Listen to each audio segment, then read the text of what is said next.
Ingat catatan sejarah bagaimana sebuah negara menjadi besar dan bertahan hingga ratusan tahun. Juga di sisi lain, ada negara yang bubar hanya dalam satu generasi. Semua itu bukan hanya karena berhasil mengurusi kebutuhan dalam negeri atau dikenal dengan istilah urusan domestik, namun juga berhasil menangani perampokan dari luar wilayah, baik yang terang-terangan merampok ataupun dengan halus menipu. Juga pandai memanfaatkan kekuatan luar negeri, serta mahir diplomasi, termasuk diplomasi dagang untuk memenuhi kebutuhan domestik yang tidak bisa diproduksi sendiri, baik bahan baku maupun produk jadi. Main cantik di luar negeri, main cantik di dalam negeri. Membangun SDM yang solid dengan jiwa nasionalisme yang tinggi adalah kunci negara berdaulat dalam jangka panjang. Atau pendeknya sebuah negara, semua ini bisa terjadi di bawah pemimpin yang punya visi. Tidak pernah cukup jika pemimpinnya pragmatis, sederhana, dan kasual. Semuanya akan ada akibat negatif dan positifnya dalam kurun waktu cepat maupun panjang. Kita lanjut informasinya. Kita melihat negara kota yang kecil di Eropa bernama Venesia di abad pertengahan yang bermain cantik, miring ke Yunani dalam strategi luar negerinya. Kemudian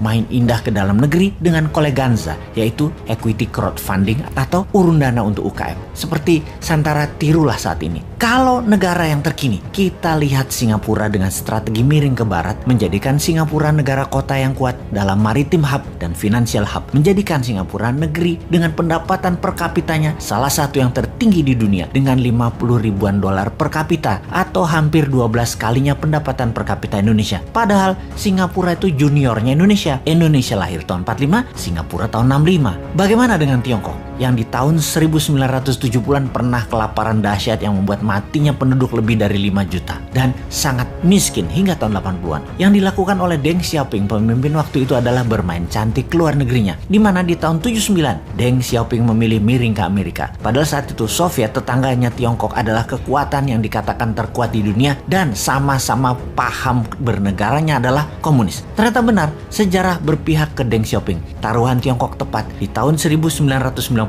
Soviet bubar. Di tahun 80-an kekuatan komunis memang lagi kuat-kuatnya di dunia dan Amerika yang memiliki alat propaganda yang bernamanya demokrasi sedang diserang di mana-mana. Untuk itu, apapun resikonya, Amerika mepet Tiongkok. Amerika perlu Tiongkok untuk menahan Soviet dan menahan Korea Utara setelah gagal di tahun 1975 di Vietnam yang menjadikan Vietnam negara komunis. Tiongkok pun kemudian diguyur dana besar dan banyak perusahaan barat masuk ke Tiongkok dengan syarat Tiongkok berpihak ke sekutu. Tiongkok yang di tahun 70-an income per kapitanya di bawah Indonesia melakukan strategi luar negeri yang cantik yang berbuah pada saat ini income per kapitanya 5 kali Indonesia. Selama 10 tahun kemudian hingga tahun 1989, Tiongkok menggeliat naik ekonominya. Banyak reformasi dilakukan di dalam negeri. Perusahaan sekutu barat serta perusahaan globalis banyak memindahkan pusat produksinya ke Tiongkok karena SDM yang kuat kerja serta murah. Di tahun 89, bulan Juni, mahasiswa demo di Tiananmen menuntut demokrasi meledak. Efek pemahaman barat mulai masuk ke sendi bernegara Tiongkok. Mahasiswa ingin bebas demokrasi. Deng Xiaoping dilema, memihak barat sesuai dengan perjanjian dengan Ronald Reagan, sekutu barat,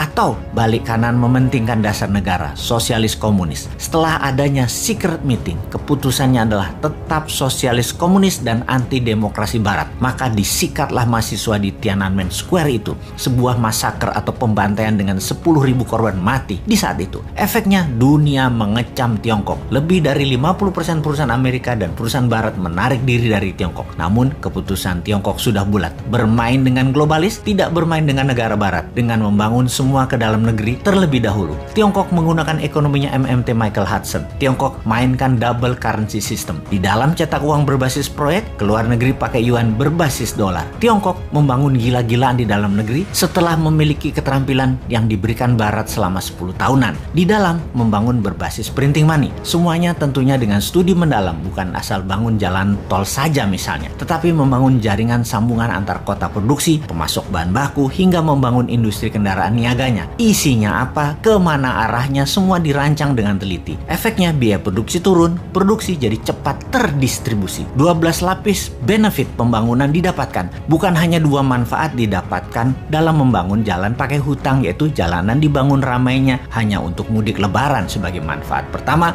dan dapat sohor populer terlihat membangun, yaitu manfaat kedua, yaitu negara tetangga yang punya begituan bukan Tiongkok.